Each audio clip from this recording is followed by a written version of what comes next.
নমস্কার, আমি অপর্ণা।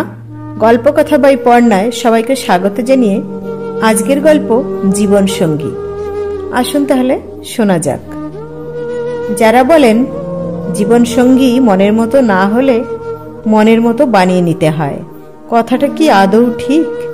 একটা মানুষ যদি মন থেকে না চায় নিজের স্বভাবের পরিবর্তন আনার, তবে তাকে ঠিক কি করে নিজের মনের মতো গড়ে নেওয়া যায় তা আমার মোটেও বোধগম্য নয়।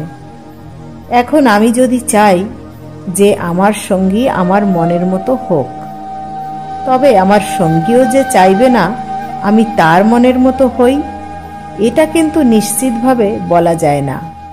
মানুষকে বলে বুঝিয়ে সব শেখানো যায়, তবে প্রেম, ভালোবাসা, আদর, যত্ন কিংবা রোমান্টিকতা কাউকে বলে বুঝিয়ে শেখানো যায় না। এজন্য থাকতে হয় ইচ্ছে শক্তি। তার ইচ্ছেই যদি না থাকে, যদি সে সঙ্গীর প্রতি নিতান্তই উদাসীন থাকে, তবে তাকে ঠিক কিভাবে মনের মতো করে গড়ে নেওয়া যায়? একজন যত্নশীল কিংবা রোমান্টিক আচরণের জীবনসঙ্গী পাওয়া নিতান্তই ভাগ্যের ব্যাপার। আর একজন যত্নশীল মানুষই পারে সম্পর্ক এবং সম্পর্কের মানুষটার প্রতি যথেষ্ট যত্নবান হতে। ঠিক তেমনি একজন উদাসীন গম্ভীর মানুষকে যত্নশীল মানুষ হিসেবে গড়ে তোলাও সহজ নয়, কেননা এরা জন্ম থেকেই এমন থাকে। চেষ্টার কোনো অংশে কমতি না রেখেও যখন সঙ্গীকে মনের মতো করে গড়ে তোলা যায় না, ঠিক তখনই মানুষ হতাশ হয়।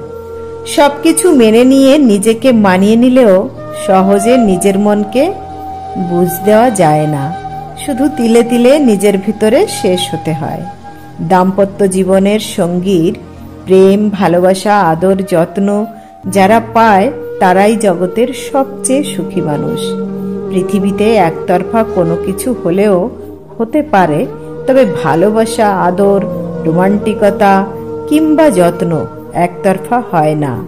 আর যদিও হয়, তবে তাতে তৃপ্তি অন্তত পাওয়া যায় না। পরস্পর পরস্পরের মনের মতো হয়ে দাম্পত্য জীবন পার করাটাই এখন সবচেয়ে বেশি কঠিন। যে সঙ্গীর মন বোঝার, সে এমনিতেই বোঝে, তাকে বলে বুঝিয়ে কিংবা শিখিয়ে দিতে হয় না। আর যার ইচ্ছে নেই, যে বুঝেও না বোঝার ভান করে এড়িয়ে যায়, তাকে শত বোঝালেও সে কখনোই বুঝবে না, বোঝার চেষ্টাটুকুও করবে না কখনোই। মনে রাখবেন, নিজের মনের মতো করে ঘর সাজানো কিংবা বানানো যায়, তবে ঘরের মানুষকে নিজের মনের মতো করে গড়ে তোলা যায় না, যদি না তার মনের মতো হওয়ার ইচ্ছে থাকে।